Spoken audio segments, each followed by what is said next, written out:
Okay, before we show you our all-time favorite bait, since that should probably be part of rigging, we're going to show you one that we've used for a lot of years, what we call a sunshine rig for fishing whole baits.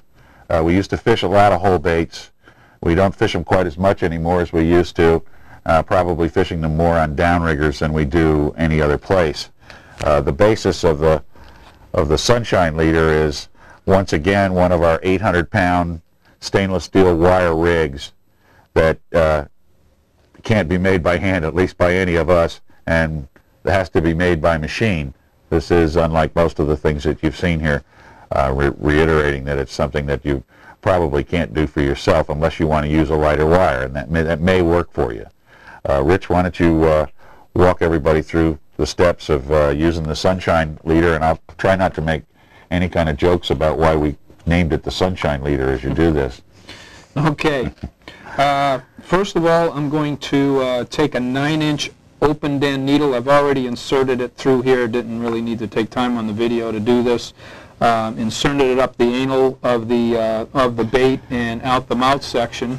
And what I'm basically going to do is hook the sunshine part, or the sunshine leader forward loop, onto the 9-inch needle and introduce it and guide it into, and sometimes, and it appears here, where I'm going to have to open this area just a little bit for the loop of the sunshine to start inside. Okay, this needle now will pull this whole assembly right through the macro. This forward loop will come out the mouth. Okay. Okay, I'm going to take the open den needle off. That's basically what I want to end up with. But in a trolling situation, it's very important to sew this mouth shut and sew it shut in conjunction with the forward loop on the sunshine leader. If that isn't done, then this slides back and forth in the fish or in the bait, and pretty soon this bait now will start to curl because it's being pulled from the rear instead of by the head section, and all that will create will be a spinning motion in your trolling, and it throws everything out of whack, and it does not look very natural. So once I get this set right where it's supposed to be, I'll take about a 6-inch, this is a Mortician's needle. It's a closed die. They call it a Mortician's needle. This one, again, is from Right Angler. And I have a heavy wax thread line. It's flat. It's fairly wide. It's more substantial than dental floss. Dental floss is a little bit thin diameter. It cuts a lot more. This lays flat. It's very waxy, so the knots that you tie stay together a lot better. I'll come up through I'll come up through the lower jaw on this and out through the forehead, up in the front, and just pull this through. Now I can get rid of the needle at this point. I'll be getting this fairly equal, not that big of a deal. I'll be closing this. I'll be closing, just drawing the mouth shut real tight with just a knot. And see, the wax holds that single that's not even a knot yet, and it stays together very well. I'm just doing really a square knot or a basic knot right here, just to start the mouth being closed. Okay, now I'm going to, and there's different, everybody has their different ways of doing it. I'm not sure how Fred likes to do it. But as long as it's in around, I'll go a couple of times around the loop of the haywire. I'll go in opposite directions this way. I'll even come up through the loop with one side and up through the loop with the other side, and then make my tie like so. But I'm not really done. I have equal portions here of the line.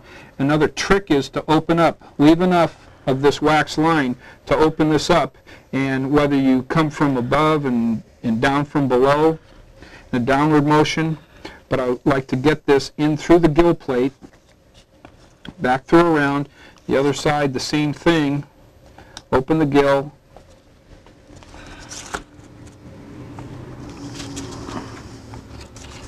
back down,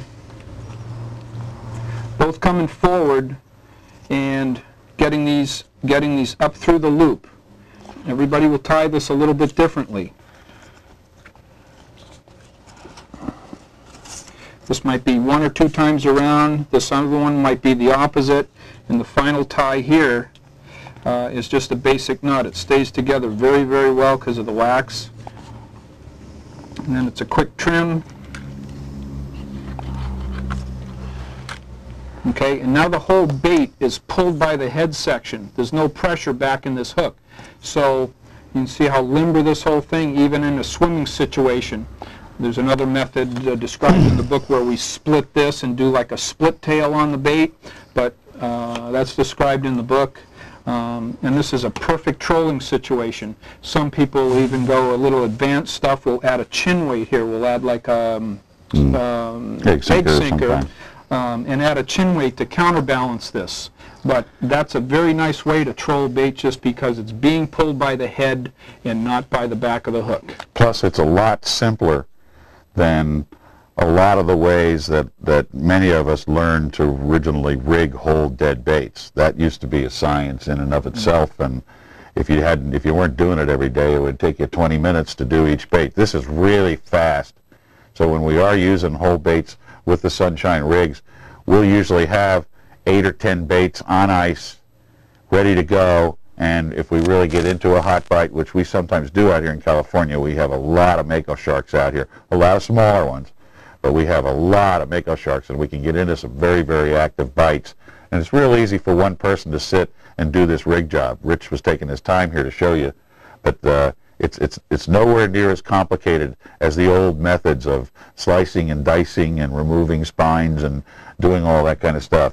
And it's a real hooking devil. Any shark that messes with that bait, I think you can see he's going to be in big trouble immediately.